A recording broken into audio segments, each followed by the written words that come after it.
আসসালামু আলাইকুম প্রিয় শিক্ষার্থীরা, আশা করি তোমরা সবাই ভালো আছো। আজ আমি তোমাদের ধারাবাহিক কোনো লেকচারে যাব না, বিশেষ করে পরিবেশ রসায়নের 18তম লেকচারের শেষ অংশে অর্থাৎ লুইসের মতবাদের বিস্তারিত আলোচনা করব। আমরা যখন পরিবেশ রসায়নের 18তম লেকচারটা নিয়ে আলোচনা করতেছিলাম তখন দেখলাম লেকচারটা দীর্ঘায়িত হয়ে যায়, অর্থাৎ লুইসের মতবাদটা আমি বিস্তারিত তেমনভাবে কোনো আলোচনা করতে পারিনি। তবে যতটুকু আলোচনা করছি এটুকুই মোটামুটি তোমাদের হয়ে যাবে। বিশেষ করে তোমাদের যে কোনো পরীক্ষার জন্য যতটুকু আলোচনা করছি দ্যাটস এনাফ। বিশেষ করে আমি যখন এই লেকচারটা তৈরি করলাম তখন কিন্তু আমার হাতে নিউ এডিশনের বইটা ছিল না। বিশেষ করে আজারি স্যারের বই বা গো স্যারের বই, লিঙ্কন স্যারের বই, অন্যান্য বইগুলোর লেটেস্ট কপিটা আমার কাছে ছিল না। অর্থাৎ ওই বইগুলোতে যতটুকু আলোচনা ছিল ঠিক অতটুকু আলোচনা করেছি। তবে তোমরা যারা মিডিয়াম স্টুডেন্ট আছো, যারা বা মিডিয়ামের চেয়ে ভালো আছো, তারা ওটুক পড়লে মোটামুটি হয়ে যাবে, কোনো জায়গায় আর আটকাবা না, কেমন? তারপরও নতুন এডিশনের বইগুলোতে আরো অনেক বিস্তারিত বিশেষ করে লুইস মতবাদটা নিয়ে আলোচনা করেছে, কেমন? আচ্ছা, যেগুলো আসলে না পড়লেও হয় তোমাদের জন্য ইন্টারমিডিয়েটের জন্য, তারপর আমি আজকে একটু আলোচনা করব। কারণ বইগুলোতে এমন কিছু জিনিস আলোচনা করছে সেগুলো মাস্টার্স লেভেলের বইও খুঁজে অনেক কিছু পাওয়া যায় না, কেমন? অর্থাৎ এখন বইগুলোতে অনেক জটিলতর জটিল করেছে কিছু কিছু টপিকস, কেমন, যেগুলো তোমাদের দরকার নাই। তারপরও কিছু স্টুডেন্ট 2 থেকে 5% স্টুডেন্ট অবশ্যই কিছু বিস্তারিত চায়। তো যখন দেখলাম যে আমার এই লেকচারটা এই লুইস মতবাদটা একটু এলাবোরেট করা দরকার, তাই আমি আজকে এই লেকচারটা একটু বিস্তারিত যাব, কেমন? আচ্ছা, তাহলে দেখো অ্যাসিড ক্ষারক সম্পর্কিত লুইসের মতবাদটা আমরা জানি। অ্যাসিড ক্ষারক মতবাদের যে আধুনিক মতবাদ 3টা মতবাদ, এর পূর্বে আমরা 2টি মতবাদ ডিটেলস আলোচনা করেছি, 3টাই আলোচনা করছি, বিশেষ করে প্রোটনীয় মতবাদ, আরহেনিয়াস মতবাদ। আজকে আমরা একটু অ্যাসিড ক্ষারক সম্পর্কিত লুইসের মতবাদটা একটু বিস্তারিত আলোচনা করব, কেমন? আচ্ছা, লুইস মতবাদটা মূলত 1823 খ্রিস্টাব্দে যুদ্ধতা ইলেকট্রনীয় তত্ত্বের উপরে ভিত্তি করে বিজ্ঞানী জি.এন. লুইস একটি মতবাদ, অম্লক্ষারক সম্পর্কিত একটি মতবাদ প্রণয়ন করে, যেটাকে আমরা লুইসের মতবাদ নামে পরিচিত। উনি বললেন অ্যাসিড হচ্ছে ওই সকল যৌগ বা আয়ন বা পশম অণু বা আয়ন বা যৌগ বা আয়ন, যেটি বলো ইলেকট্রন জোড় গ্রহণ করে। যদি ইলেকট্রন জোড় গ্রহণ করে সেটা হবে অম্ল বা অ্যাসিড, কেমন? অ্যাসিড। আর যারা যে সকল অণু, পরমাণু বা আয়ন বা পশম অণু বা আয়ন ইলেকট্রন জোড় প্রদান করবে সেটাকে আমরা বলি ক্ষারক। তাহলে সহজ কথায় লুইসের মতবাদে কি বললো? অ্যাসিড হচ্ছে ওই সকল অণু, পরমাণু বা আয়ন যারা কমপক্ষে, ঠিক আছে, তারা কমপক্ষে এক জোড়া ইলেকট্রন গ্রহণ করতে পারে, কেমন?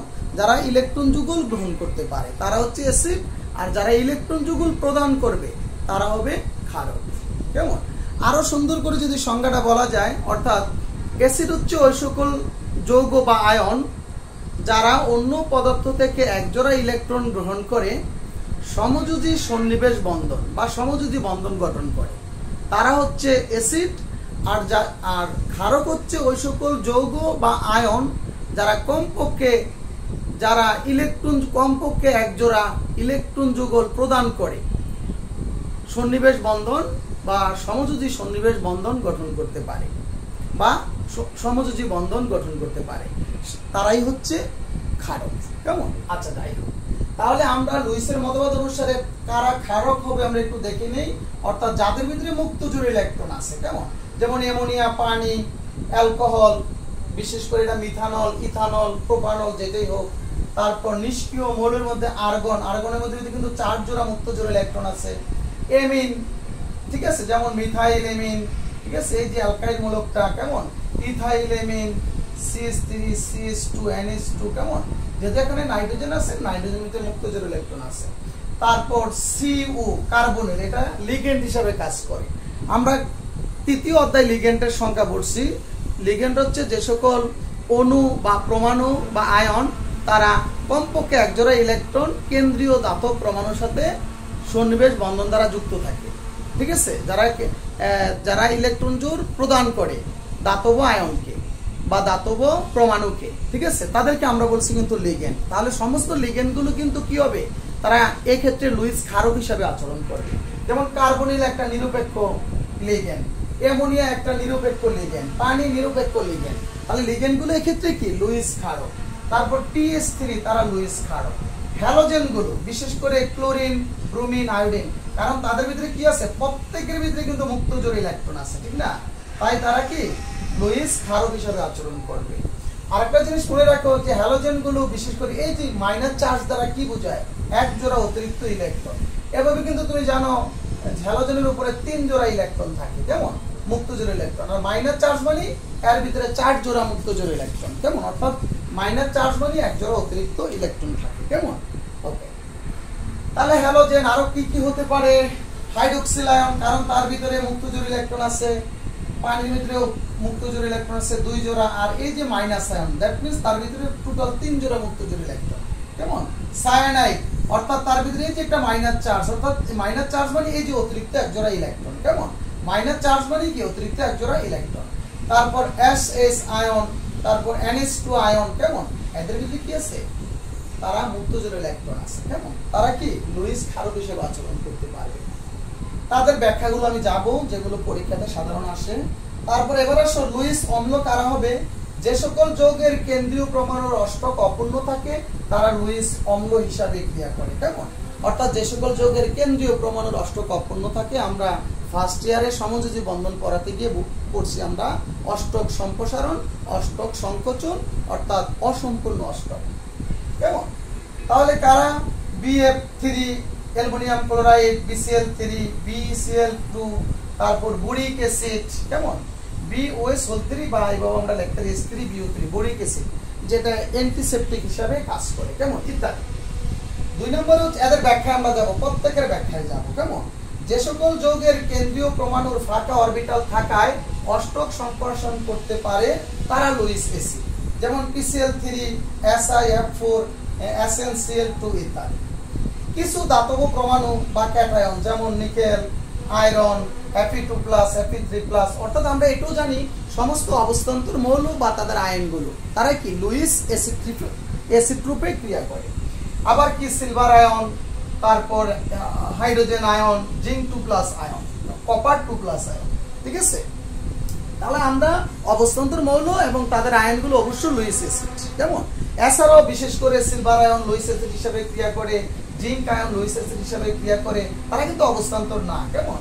তারপর হাইড্রোজেন আয়ন কি বা প্রোটন, এটাও লুইস অ্যাসিড হিসেবে ক্রিয়া করে। এদের প্রত্যেকের ব্যাখ্যায় আমি যাব। এছাড়া কিছু অধাতব oxide, carbon die oxide, sulphur die oxide, sulphur die oxide ইত্যাদি, এছাড়া এরা লুইস অম্ল হিসেবে ক্রিয়া করে। এছাড়াও FeCl3 অর্থাৎ ফেরিক ক্লোরাইড, এরাও লুইস অ্যাসিড হিসেবে ক্রিয়া করে, কেমন। আচ্ছা, এখন আমরা তাদের বিস্তারিত ব্যাখ্যায় যাব, কেমন। তোমরা যেগুলো পরীক্ষাতে খুবই খুবই ইম্পর্টেন্ট আসে, কেমন।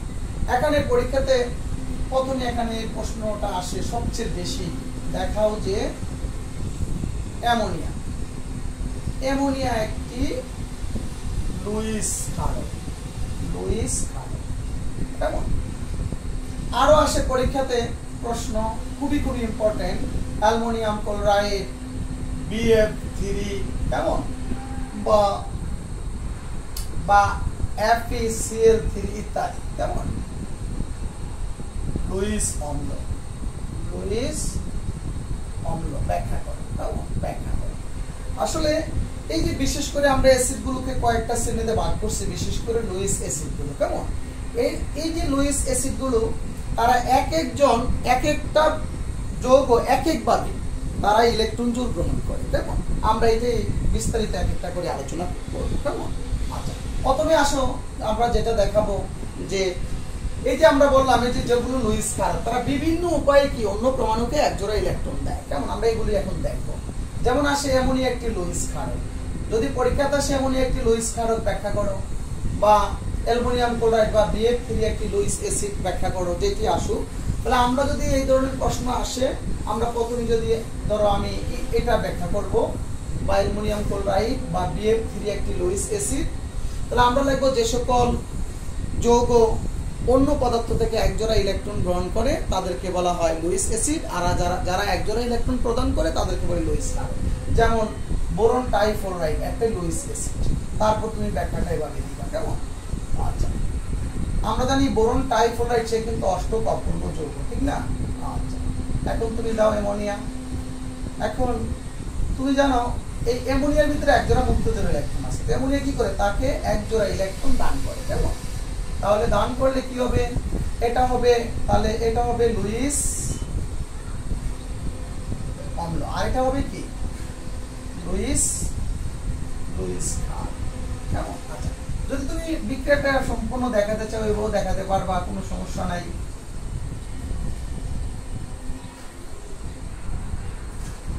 ঠিক আছে, এভাবেও দেখাতে পারবা। আবার তুমি ইচ্ছা করলে এভাবেও দেখাতে পারো, বা ইচ্ছা করলে এভাবেও দেখাতে পারবো। আমি জানি সন্নিবেশ বন্ধন যখন গঠন করে যে ইলেকট্রন জোড় গঠন করে সে হয় নেগেটিভ আর অপরটা হয় পজিটিভ, এভাবেও তুমি দেখাতে পারো, কেমন? বা শুধু এভাবে দেখালো হয়ে যাবে। তাহলে আমরা এই প্রশ্নে দুইটা জিনিস উত্তর পেয়ে গেলাম যে অ্যামোনিয়া লুইস ক্ষারক আর বোরন টাইফ্লোরাইড হচ্ছে লুইস অ্যাসিড, কেমন? আচ্ছা, তাহলে দুইটা ব্যাখ্যাই হয়ে গেল একইভাবে। দেখাও যে অ্যামোনিয়া একটি লুইস ক্ষারক, কেমন? যদি অ্যামোনিয়া লুইস ক্ষারক আসে প্রথমে লিখবা যে সকল পদার্থ বা আয়ন বা যৌগ অন্য পদার্থকে একজোড়া ইলেকট্রন জোড় প্রদান করে সেই লুইস ক্ষারক, কেমন? তাহলে এই বিক্রিয়া, তারপরে বিক্রিয়াটা দেখাই দিবা যে এই বিক্রিয়ায় অ্যামোনিয়া লুইস ক্ষারক হিসাবে ক্রিয়া করছে। আচ্ছা, যদি এটা অ্যালুমিনিয়াম আসতো একইভাবে অ্যালুমিনিয়াম। আচ্ছা, তুমি অ্যালুমিনিয়াম ক্লোরাইড, আচ্ছা দেখো অ্যালুমিনিয়াম ক্লোরাইড, এইটাও কিন্তু অ্যালুমিনিয়াম ক্লোরাইড অষ্টক অপূর্ণ যৌগ। যেমন একটু আগে আমরা বলছি BF3, একটা একটু দেখাই আমি একটু বিস্তারিত দেখো। আমি বলছি BF3 এটা অষ্টক অপূর্ণ যৌগ। কিভাবে দেখো? বোরনের পারমাণবিক সংখ্যা হচ্ছে 5, বোরনের পারলে অ্যালুমিনিয়ামেরটাও পারবা, কেমন? 1s2 2s2 2px 2py 2pz, কেমন? আচ্ছা, তো বোরনকে যখন উত্তেজিত করব কি হবে? ইলেকট্রোবিন্যাসটা 1s2 2s2 2px, কেমন? এখান থেকে একটা ইলেকট্রন এই জায়গায় চলে যাবে, কেমন? আচ্ছা, বোরন তো 5 না, সরি, এই জায়গায় আরেকটা ইলেকট্রন যাবে, অর্থাৎ তার এই দেখো তার 2pz অরবিটালটা ফাঁকা আছে। সুতরাং কি করতে পারবে? তারা কমপক্ষে এক জোড়া ইলেকট্রন গ্রহণ করতে পারবে। দেখো তার 3টা বিজোড় ইলেকট্রন, দেখো বোরনের 3টা বিজোড় ইলেকট্রন, তাই সে কি করছে? 3টা ফ্লুরিনের সাথে সে 3টা ইলেকট্রন শেয়ার করছে, কেমন? যেহেতু তার 3টা বিজোড় ইলেকট্রন, তাই তার দেখো তার 3টা বিজোড় ইলেকট্রন 3টা ফ্লুরিনের সাথে শেয়ার করছে। তার অষ্টক কত? 6টা ইলেকট্রন, তাই সে কি? অষ্টক অপূর্ণ যৌগ, সে অষ্টক অপূর্ণ যৌগ। এই কারণে বিশেষ করে অ্যালুমিনিয়াম ক্লোরাইডের ক্ষেত্রে একই ব্যাখ্যা, কেমন? অ্যালুমিনিয়াম ক্লোরাইডের ক্ষেত্রে একই ব্যাখ্যা, তারা লুইস অম্ল হিসাবে ক্রিয়া করে।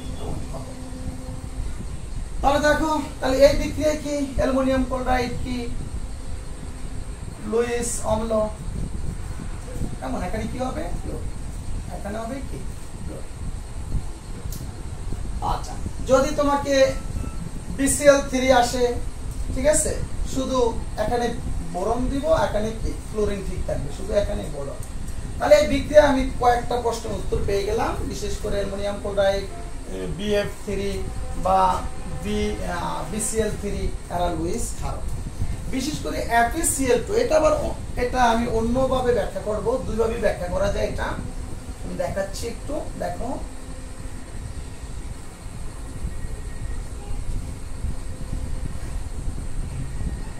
সেটা হচ্ছে FeCl3 এত একটি লুইস অম্ল, এত একটি লুইস অম্ল, কেমন? এর ব্যাখ্যা, এত একটি লুইস অম্ল, এর ব্যাখ্যা হচ্ছে দেখো, এটা তুমি দুইভাবে ব্যাখ্যা দেওয়া যায়। একটা হচ্ছে আয়রনের, আমরা জানি তার ফাঁকা অরবিটাল আছে, আয়রনের কি আছে? ফাঁকা অরবিটাল আছে, কেমন? তুমি ইলেকট্রোবিন্যাস করে দেখো যে আয়রনের, সরি এটা ক্লোরিন, তার ফাঁকা অরবিটাল আছে, অর্থাৎ এখানে আয়রনটা কি হিসাব আছে? Fe2+, Fe3। ইলেকট্রোবিন্যাস করে দেখো ডি অরবিটালে ফাঁকা আছে, কেমন? এই ফাঁকা অরবিটাল থাকার কারণে তারা কি করে? ধরো আমি ক্লোরিনের দেখালাম, ক্লোরাইড আয়ন, ক্লোরাইড আয়ন মানে কি? 3 জোড়া মুক্ত জোড় ইলেকট্রন, আর অতিরিক্ত মানে একটা মাইনাস চার্জ মানে 4 জোড়া মুক্ত জোড় ইলেকট্রন, অর্থাৎ ওর সাথে কি করে? তারা সন্নিবেশ বন্ধন গঠন করে। আচ্ছা আমি একটু ডিটেইলসে দেখাই কেমন। তখন কি হবে FeCl Cl Cl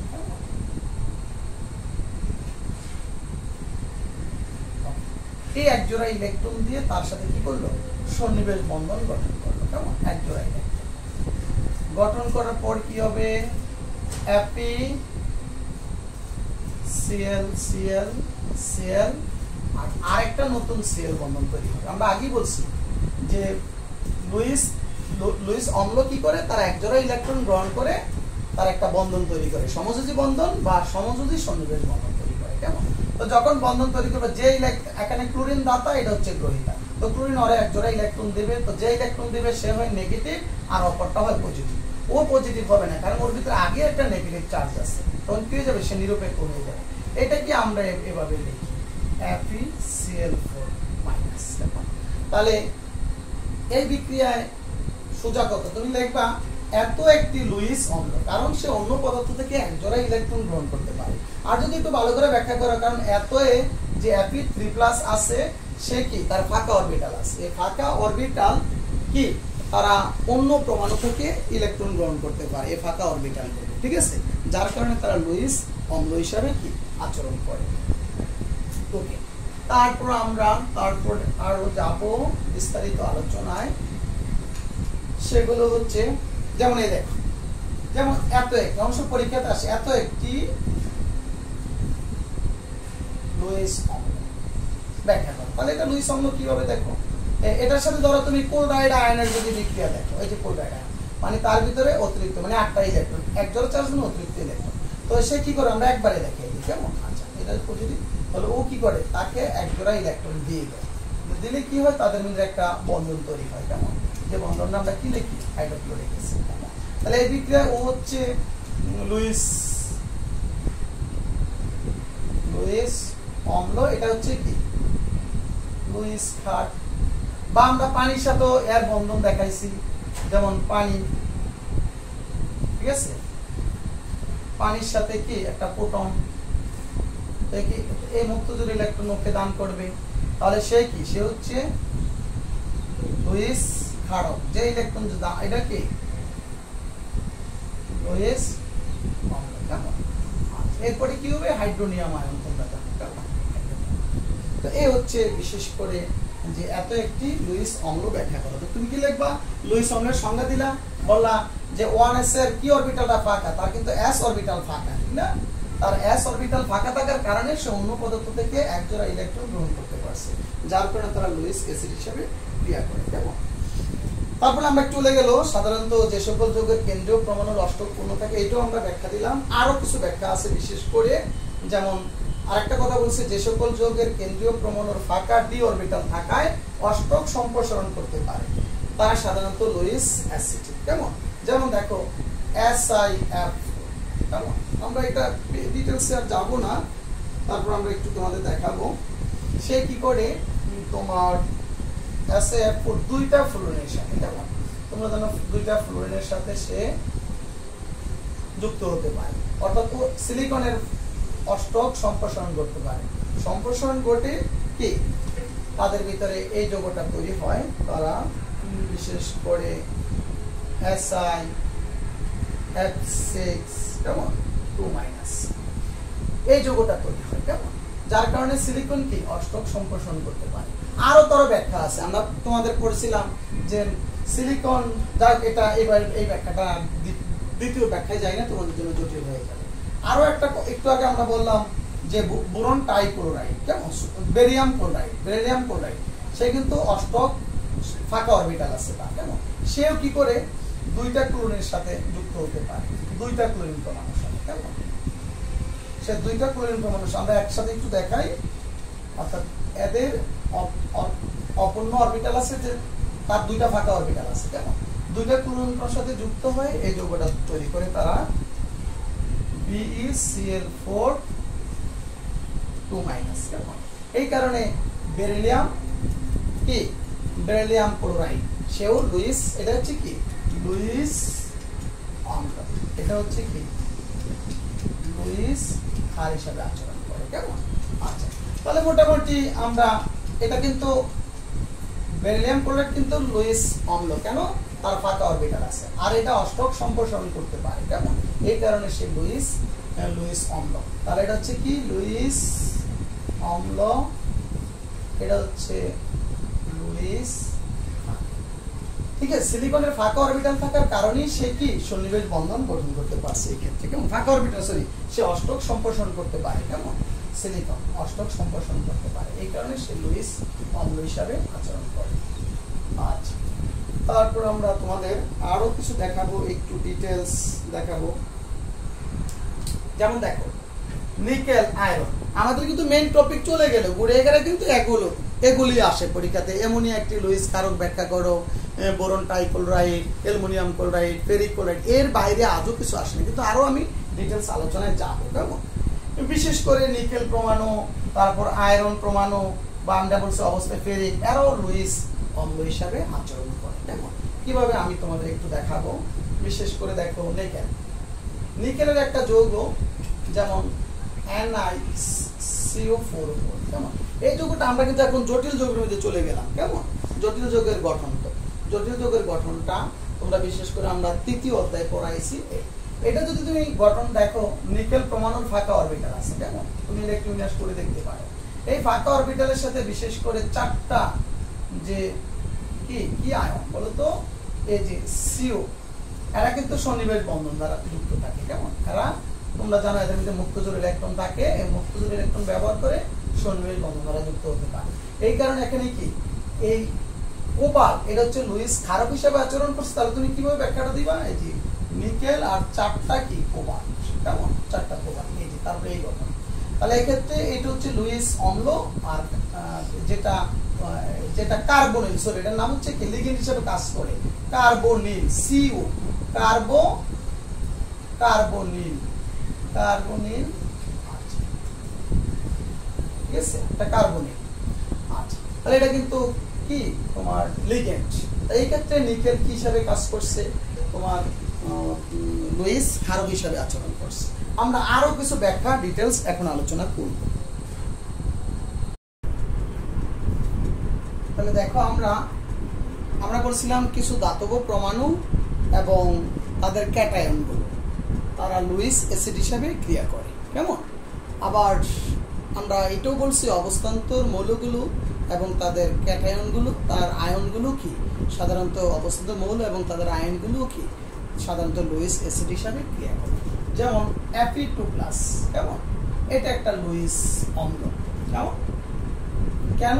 সে 6টা সায়ানাইডের সাথে সংযুক্ত হয়ে সে একটা জটিল আয়ন তৈরি করে, কেমন?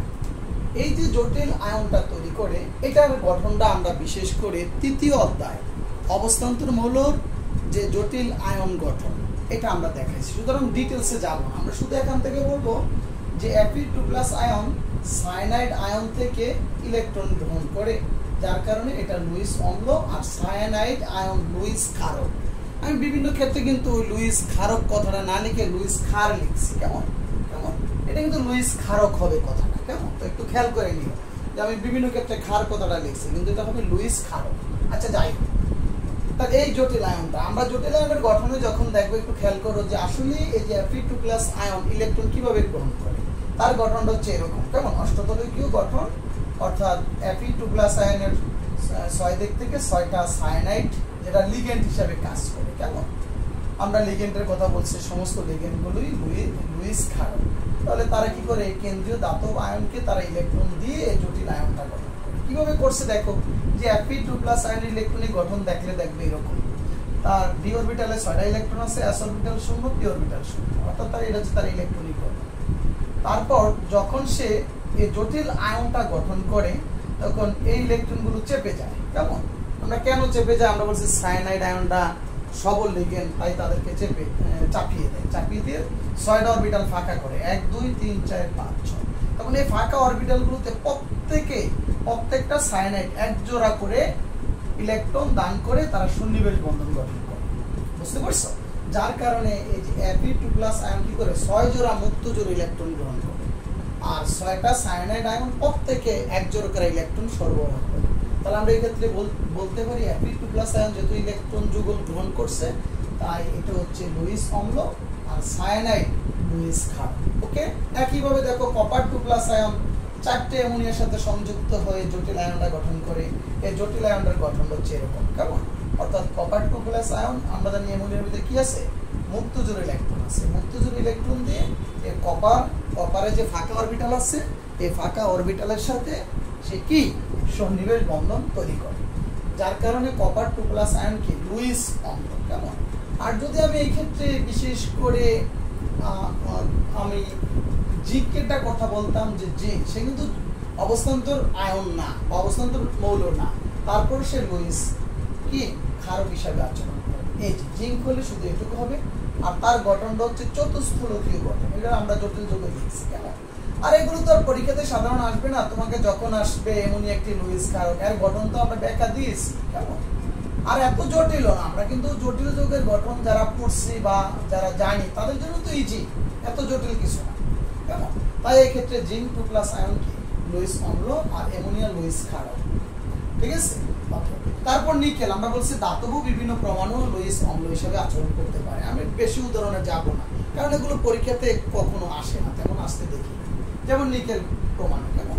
4টা কার্বনিল, এটা হচ্ছে কার্বনিল হচ্ছে কি লিগ্যান্ড, সিউ, কেমন? এটা কার্বনিল, এটা একটা নিরপেক্ষ লিগ্যান্ড। আমরা জানি অ্যামোনিয়া নিরপেক্ষ লিগ্যান্ড, কেমন? যাই হোক, এই নিরপেক্ষ 4টা কার্বনিলের সাথে নিকেল যুক্ত হয়। তুমি দেখবা নিকেলের ইলেকট্রোবিন্যাস করে দেখো, তার ফাঁকা অরবিটাল আছে, এই ফাঁকা অরবিটালের সাথে সংযুক্ত হতে পারে, যা আমি এখানে দেখাইছি, কেমন? অর্থাৎ এখানে নিকেলের উপরে কোনো চার্জ নাই, কেমন? তার জারণ মান 0 এখানে নিকেলের, এখানে কোনো চার্জ দেখানো হয়নি। তাই নিকেল পরমাণু কি করে তার ফাঁকা অরবিটাল গুলো ব্যবহার করে কয়টা 4টা কার্বনিলের সাথে সন্নিবেশ বন্ধন গঠন করতে পারে। আর এই প্রত্যেকটা কার্বনিল নিকেলকে কি করছে, এক জোড়া করে ইলেকট্রন প্রদান করছে, যার কারণে প্রত্যেকটা কার্বনিলই এখানে কি লুইস ক্ষারক হিসেবে আচরণ করছে, আর নিকেল পরমাণুটা কি লুইস অম্ল হিসেবে আচরণ করছে। একইভাবে সিলভার আয়ন 2টা অ্যামোনিয়ার সাথে সংযুক্ত হতে পারে, যার কারণে এই ক্ষেত্রে সে লুইস অম্ল, আর এটা লুইস ক্ষারক। একইভাবে আরেকটা জিনিস মনে রাখো, সাধারণত তেমন বিভিন্ন বইও কোনো আলোচনা আমি পাই নাই, বিশেষ করে যে অম্লক্ষারক প্রশমন, এই যে অম্লক্ষারক সম্পর্কিত যে লুইস মতবাদ, আসলে এটা আমরা কিন্তু বিশেষ করে 18তম লেকচার আমি 5 মিনিট আলোচনা করেছি। এই 5-7 মিনিটে যা আলোচনা করছি এগুলি তোমাদের পরীক্ষাতে আসবে। ওই দিন দেখলাম আমি ঢাকা কলেজের সৈয়দ আনোয়ার স্যার, সে মাত্র 4 থেকে 5 মিনিট আমি যেগুলো আলোচনা করছি এগুলি আলোচনা করছি, বুঝতে পারছো? বেশি কিছু আলোচনা নাই, কেমন? যাই হোক, আমরা ওই বেশি গভীরে এখানে তেমন কিছু কখনো কোথাও আসে না, কেমন? যে এই লুইসের মতবাদটা সাধারণত আসে, যেমন অ্যামোনিয়া লুইস অম্ল ক্ষারক কেন, অ্যালুমিনিয়াম ক্লোরাইড লুইস অম্ল কেন, আমি অলরেডি আলোচনা করেছি, কেমন? এই জিনিসগুলো পরীক্ষাতে আসে, বেশি গভীরে এখানে আলোচনা আসে। আমি কেন এগুলো গভীরে একটু আলোচনা করলাম, কারণ এগুলো কিন্তু তোমাদের জটিল যৌগের গঠনের ভিতরে আছে, কেমন? ওই সময় আমরা বলি নাই লুইস অম্ল লুইস ক্ষারক নিয়ে কোনো কথা বলি নাই, তবে শুধু একটা কথা আমি বলেছিলাম, অবস্থান্তর মৌলের বৈশিষ্ট্যের ক্ষেত্রে বলছি অবস্থান্তর মৌলগুলো লুইস আদর্শ লুইস অম্ল হিসাবে আচরণ করে। তখন আমি বলছিলাম এগুলো আমরা সেকেন্ড ইয়ারে যাই তোমাদের পড়াবো। যাই হোক, সেই আলোকে আমি কিছু আলোচনা করছি, কেমন? আচ্ছা, তাহলে আরেকটা জিনিস মনে রাখবা, দ্বিবন্ধন গঠিত যৌগ, কেমন? যেমন এই যে দ্বিবন্ধন গঠিত একটা যৌগ, যেমন এলকিন, কেমন? তারা লুইস ক্ষারক হিসাবে আচরণ করে, কেমন? কেননা এই দেখো, এই দ্বিবন্ধন গঠিত একটা যৌগ, ধরো এটা বিভিন্ন যৌগ হতে পারে, আমি যদি এখানে হাইড্রোজেন দিয়ে দিই, এটা ইথিলিন গ্যাস হবে, ঠিক না? ইথিলিন। যাই হোক, আমি এভাবেই রাখলাম, দ্বিবন্ধন গঠিত একটা যৌগ সিলভারের সাথে এভাবে যুক্ত হতে পারে, কেমন? তাহলে এই ক্ষেত্রে এখানে যে তাদের পাই ইলেকট্রন আছে, পাই ইলেকট্রন সরবরাহ করে এই সিলভার আয়নের সাথে সংযুক্ত হয়েছে, কেমন? অর্থাৎ এখানে সিলভার ইলেকট্রন গ্রহণ করছে, আর এই তোমার এই দ্বিবন্ধন গঠিত এই যে যৌগটা, কেমন? সেই ইলেকট্রন তোমার দান করছে, তাই এই ক্ষেত্রে লুইস ক্ষারক, এটা লুইস অম্ল, কেমন? এই জিনিসগুলো জাস্ট তোমরা একটু দেখলাম, যে আমরা দেখলাম সাধারণত বিভিন্ন ধরনের ক্যাটায়ন তারা কি করতে পারে, লুইস অ্যাসিড হিসেবে আচরণ করতে পারে, আবার নিরপেক্ষ ধাতব পরমাণু লুইস অম্ল হিসাবে আচরণ করতে পারে, কেমন? আবার দ্বিবন্ধন গঠিত এলকিন, কেমন? তারাও লুইস অম্ল হিসাবে আচরণ করে। এই জিনিসগুলো আমরা দেখলাম, কেমন? এগুলো কিন্তু আগে আমরা বললাম তেমন পরীক্ষাতে আসে না, কেমন? তারপরে আমি আরো কিছু জিনিস পরে আলোচনা করব, ওগুলো তোমরা নিজেদের জন্য জানবা, কেমন? নিজের একটু জটিল জিনিসগুলো একবার পড়লে কেমিস্ট্রি, এটা অন্য জিনিস পড়তে তোমাদের জন্য সহজ হয়ে যাবে, কেমন? আচ্ছা, যাই হোক, তাহলে এই খুব মজার একটা তথ্য দিয়ে আজকে আমরা এই লেকচারটা শেষ করব। কেমন? সেটা হচ্ছে আমরা তো বলি জলীয় দ্রবণে, কেমন, জলীয় দ্রবণে কোনো H+ আয়ন থাকে না। যদি এই কথাটা বলে তোমার কাছে হাস্যকর মনে হবে, আমরা তো জানি জলীয় দ্রবণে H+ আয়ন আছে। আসলে জলীয় দ্রবণে H+ আয়ন থাকে না, অর্থাৎ এইভাবে থাকে না। H+ আয়ন কেন থাকে না? এই আয়নটার আকার খুব ক্ষুদ্র, কেমন, আর ক্ষুদ্র বিধায় সে অনেক বেশি সক্রিয়, কেমন, অতীবই সক্রিয়। তাই তার সক্রিয়তা কমানোর জন্য সে কি করে, তার যখন জলীয় দ্রবণে যে পানি থাকে, কেমন, এই পানির সাথে সে সন্নিবেশ বন্ধন গঠন করে। পানির সাথে সে কি করে, এই পানির অণু থেকে সে সন্নিবেশ বন্ধন গঠন করে। অর্থাৎ তার যে 1s অরবিটালটা ফাঁকা আর পানির অণু যে মুক্ত জোড় ইলেকট্রন আছে এর সাথে সে সন্নিবেশ বন্ধন গঠন করতে পারে, কেমন, যার কারণে সে কি লুইস অম্ল হিসাবে আচরণ করে, কেমন, লুইস অম্ল হিসাবে আচরণ করে। আরেকটা জিনিস আমরা, এটা লুইস অম্ল, কেমন, আরেকটা জিনিস আমরা পড়বো যে লুইস মতবাদের যে এত সকল সাফল্য আছে, কেমন, যেমন আমরা বললাম যে বিশেষ করে সালফার ডাইঅক্সাইড বিশেষ করে আরো আলোচনা আমরা করব, কেমন, যে তোমার বিশেষ করে কত সালফার ডাইঅক্সাইড কার্বনিক অ্যাসিড, এগুলোর কিন্তু কোনো H+ আয়ন, এদের কিন্তু হাইড্রোজেন নাই, তারা কিন্তু কাউকে H+ আয়ন দিতে পারে না, কিন্তু তারা কিন্তু লুইস অ্যাসিড হিসেবে আচরণ করছে। এগুলো কিন্তু তাদের সাফল্য, বিশেষ করে এই তোমার লুইসের মতবাদে। আবার বোরন টাইফ্লোরাইড, কেমন, বোরন অ্যালুমিনিয়াম ক্লোরাইড, এগুলো কিন্তু অন্যান্য মতবাদ দ্বারা কিন্তু এদের অম্লধর্ম ব্যাখ্যা করা যায় না, কিন্তু এই লুইসের মতবাদের সাহায্যে আমরা খুব সহজে এদের অম্লধর্ম ব্যাখ্যা করতে পারি। এগুলো হচ্ছে তাদের সাফল্য, কেমন। যাই হোক, আমি আরো কিছু অধাতব যৌগের, বিশেষ করে সালফার ডাইঅক্সাইড, কার্বন ডাইঅক্সাইড, এগুলো যে লুইস অম্ল, কেমন, যেগুলো বিশেষ করে আর্হেনিয়াসের মতবাদ এবং প্লুটোনিয়ার মতবাদ দ্বারা ব্যাখ্যা করতে পারে না, তাদের ক্ষেত্রে আমি কিছু আলোচনা করব, কেমন। তাহলে ওগুলো একটু জটিল হলো, তোমরা যারা পারো একটু দেখে নিবা, কেমন, বাদ দিলেও তেমন কোনো সমস্যা নাই।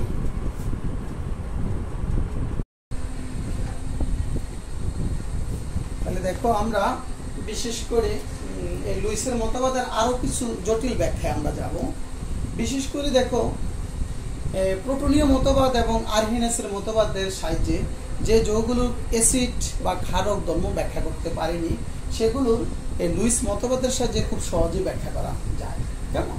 যেমন আমরা বোরন টাইফ্লোরাইড, কেমন, বা অ্যালুমিনিয়াম ক্লোরাইড বা ফেরিক ক্লোরাইড, এগুলো কিন্তু বিশেষ করে তোমার যে আর্হেনিয়াস মতবাদ বা অ্যাসিড প্লুটোনীয় মতবাদের সাহায্যে কিন্তু তাদের অম্লধর্ম ব্যাখ্যা করা যায়নি, কিন্তু আমরা এই লুইসের মতবাদের সাহায্যে খুব সহজে এদের ব্যাখ্যা করা গিয়েছে, কেমন।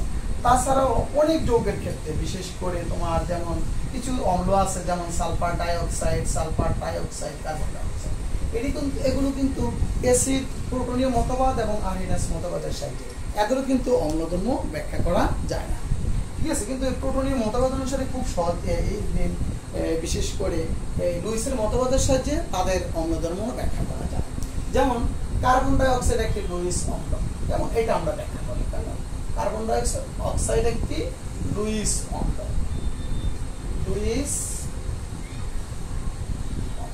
এগুলো কিন্তু পরীক্ষাতে কখনো আসে না। পরীক্ষাতে যেগুলো আসে সাধারণ বিভিন্ন এডমিশন টেস্টে যেগুলো আসে আমরা ইতিমধ্যে আলোচনা করে গিয়েছি, কেমন। আচ্ছা, তাহলে আমরা বিশেষ করে কার্বন ডাইঅক্সাইড কিভাবে সে ইলেকট্রন যোগ গ্রহণ করে সেটা আলোচনা করব। আমরা জানি কার্বন ডাইঅক্সাইডের গঠন ছিল, কেমন। আচ্ছা, আমরা অনেক সময় বিশেষ করে যদি কোনো মৌলের সাথে, সাধারণত আমরা বলছি কোনো কেন্দ্রীয় মৌলের সাথে যদি অধিক তড়িৎ ঋণাত্মক মৌল সংযুক্ত থাকে, সেটা সাধারণত লুইস অম্ল হিসাবে ক্রিয়া করে, কেমন। আচ্ছা, আবার আমরা বলছি অধাতব যৌগগুলো লুইস অম্ল, সেটার ব্যাখ্যাটা দেয়।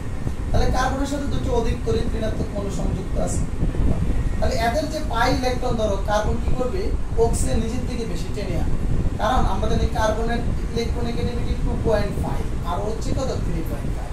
তাহলে পাই ইলেকট্রন যখন কার্বন থেকে সরে আসবে, কার্বন কি আংশিক ধনাত্মক চার্জে রূপান্তর হয়, কেমন, আর অক্সিজেনটা কি আংশিক ঋণাত্মক চার্জে রূপান্তর হয়।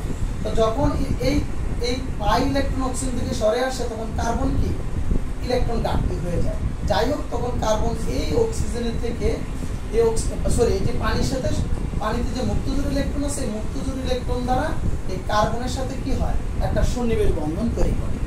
বুঝতে পারছো? তাহলে এই ক্ষেত্রে পানিটা হচ্ছে ইলেকট্রন, এই যে একজোড়া ইলেকট্রন দিয়ে দেখো তার মধ্যে একটা সন্নিবেশ বন্ধন মানে একটা সমযোজী বন্ধন। আমরা জানি সন্নিবেশ বন্ধন মূলত সমযোজী বন্ধন। তাহলে এই যে একটা সমযোজী বন্ধন তৈরি হয়েছে, কেমন? আচ্ছা, তাহলে এই ক্ষেত্রে এই বন্ধনটা তৈরি করতে কার্বন, এই যে কার্বন ইলেকট্রন গ্রহণ করছে, that means carbon dioxide electron গ্রহণ করছে, কেমন?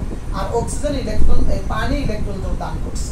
তাহলে পানি এই ক্ষেত্রে লুইস ক্ষারক আর কার্বন ডাই অক্সাইড লুইস অম্ল, কেমন? আচ্ছা, আমি একটু ডিটেলস দেখাই, কেমন?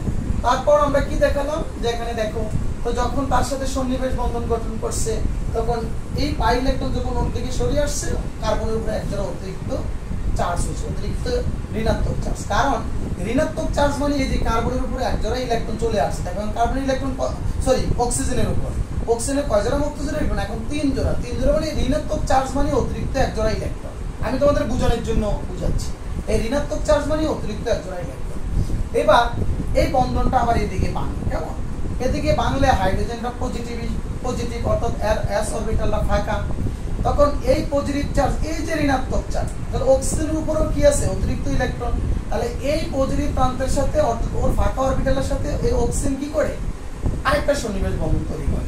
সন্নিবেশ বন্ধন যখন তৈরি করে ও হচ্ছে গ্রহীতা আর এটা হচ্ছে দাতা। যাই হোক, এখানে পজিটিভ আর নেগেটিভ আমরা কি বলি, তাদের সাথে একটা বন্ধন তৈরি হয়েছে। মূলত এখানে কিন্তু সন্নিবেশ বন্ধন তৈরি হয়েছে। অর্থাৎ যখন সন্নিবেশ বন্ধন তৈরি হবে অক্সিজেন এই ক্ষেত্রে কি ইলেকট্রন দাতা, তো যে দাতা সে কিন্তু পজিটিভ হবে। পজিটিভ মানে তখন এই ঋণাত্মক চার্জটা তার উপরে আর থাকবে না। আর ও কিন্তু ঋণাত্মক হওয়ার কথা, ওর উপর ঋণাত্মক চার্জ থাকবে না, কারণ ওর ভিতরে আগে একটা পজিটিভ চার্জ। যাই হোক, একটা বন্ধন তৈরি হয়ে যাবে। তাহলে এটার নামই কার্বনিক অ্যাসিড। তাহলে এই ক্ষেত্রে কার্বন ডাই অক্সাইড একটি লুইস অম্ল হিসেবে আচরণ করছে। আমরা কিন্তু অনেক ডিটেলস দেখাইছি, কেমন? আচ্ছা, আবার দেখাই, এই পাই ইলেকট্রন যখন এদিকে সরে যাবে কার্বন পজিটিভ, কেমন? তখন এই একজোড়া মুক্তজোড় ইলেকট্রন এই কার্বনের সাথে সংযুক্ত হবে, কেমন? তুমি যদি এই পার্টটা না দিয়ে সরাসরি তুমি ব্যাখ্যা দিতে পারবে, এইটুক দিয়ে দাও, এই যে, কেমন? এই যে তুমি যদি সরাসরি যদি না পারো, তুমি যে এইটুক দেও কার্বনিক অ্যাসিড H3CO3 না H2CO3, এটা তারপরেও কিন্তু হয়ে যাবে। তুমি শুধু বলবা এখানে কার্বন ডাই অক্সাইড লুইস, কারণ সেই কার্বন ডাই অক্সাইড একজোড়া ইলেকট্রন গ্রহণ করছে, কারণ এই কারণে কার্বন ডাই অক্সাইড লুইস অম্ল। আর ডিটেলস ব্যাখ্যা দিতে পারলে ভালো, কেমন? যাতে ভুল না হয়। একইভাবে সালফার ডাই অক্সাইড কে লুইস অম্ল, একই ব্যাখ্যা। দেখো, পাই ইলেকট্রন এদিকে সরে আসবে, তখন সালফারের উপরে একটা পজিটিভ চার্জ হবে, ইলেকট্রন ঘাটতি হবে, তখন এই পানির এই মুক্তজোড় ইলেকট্রন সালফারের সাথে সংযুক্ত হবে, কেমন? সালফারের সাথে যখন সংযুক্ত হবে, দেখো সালফারের সাথে একটা সন্নিবেশ বন্ধন বা সমযোজী বন্ধন অলরেডি হয়ে গেছে।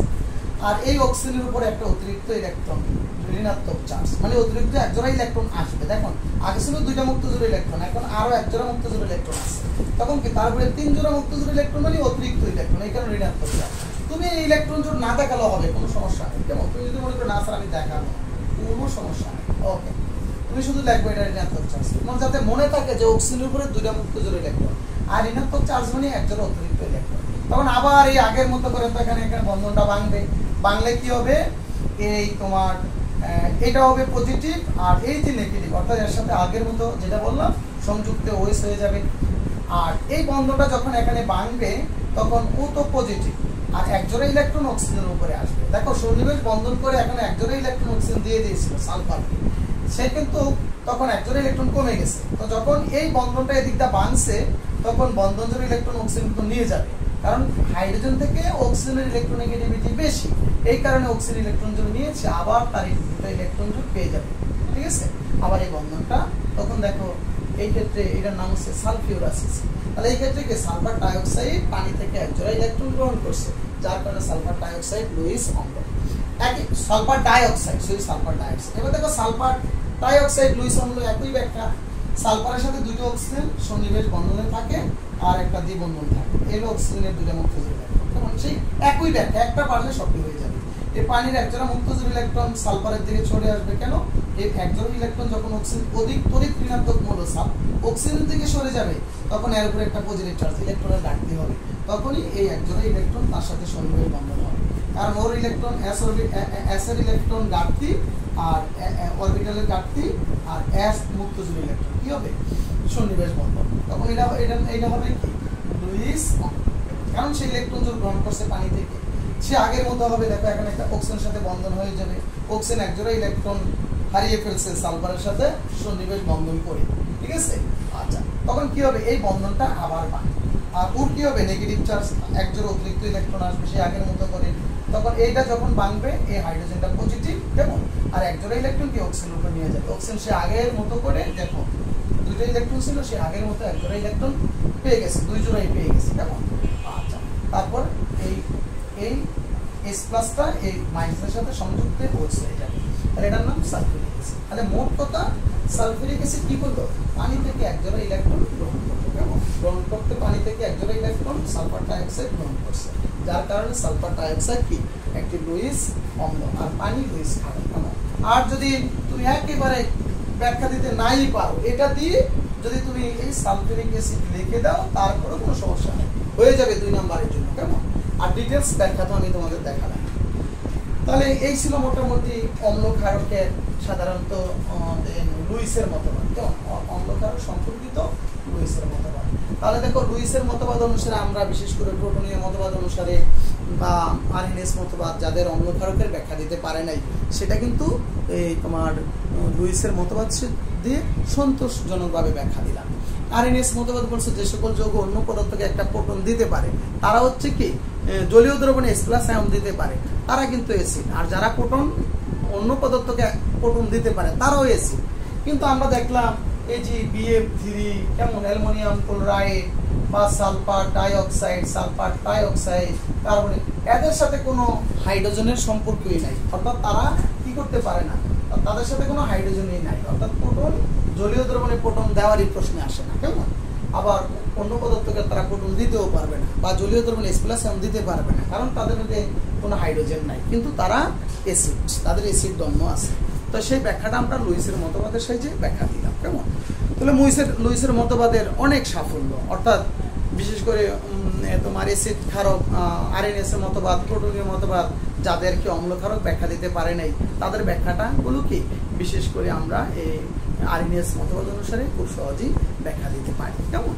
আচ্ছা, তারপর তাদের কিছু ব্যর্থতাও আছে, বিশেষ করে ব্যর্থতাগুলো হচ্ছে অ্যাসিড ক্ষারকের আপেক্ষিক তীব্রতা এই তথ্য থেকে জানা যায় না, অর্থাৎ কোন অ্যাসিড তীব্র অ্যাসিড, কোন অ্যাসিডগুলো সবল অ্যাসিড বা দুর্বল অ্যাসিড এই তথ্যের সাহায্যে ব্যাখ্যা করা যায় না, অর্থাৎ তাদের অ্যাসিডের ক্রম ব্যাখ্যা করা যায় না, ক্ষারের ক্রম ব্যাখ্যা করা যায় না, কোন ক্ষার তীব্র ক্ষার হবে, কোন ক্ষার দুর্বল ক্ষার হবে, এদের ব্যাখ্যা দেওয়া যায় না।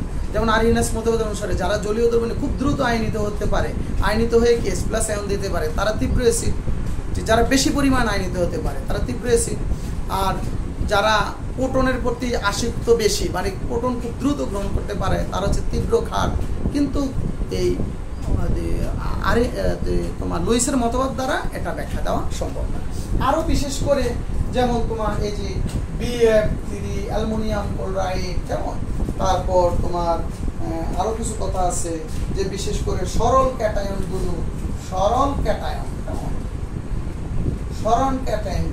এদের যে অম্লধর্ম ব্যাখ্যা দিয়েছে, বিশেষ করে লুইস মতবাদ এদের যে অম্লধর্মের ব্যাখ্যা দিয়েছে, বিশেষ করে সরল ক্যাটায়নগুলো দেখছো তোমরা, বিশেষ করে সিলভার আয়ন, ঠিক না, বা কপার 2+ আয়ন, এদের যে আয়নের যে ব্যাখ্যা দিয়েছে সাধারণত তোমার অ্যাসিড শ্রেণীভুক্তকরণ অ্যাসিড সম্পর্কীয় স্বাভাবিক ধারণার পরিপন্থী। আমি আবার একটু বলি, এই তথ্য অনুযায়ী বোরন ট্রাইফ্লোরাইড, অ্যালুমিনিয়াম ক্লোরাইড এবং সরল ক্যাটায়নগুলোর অ্যাসিড শ্রেণীভুক্তকরণ অ্যাসিড সম্পর্কীয় স্বাভাবিক ধারণার পরিপন্থী, অর্থাৎ এদের যে অ্যাসিড বলা হয় অ্যাসিডের সাধারণ ধারণার তারা পরিপন্থী। আচ্ছা, যাই হোক, এই ছিল অম্ল ক্ষারক সম্পর্কিত লুইসের মতবাদ।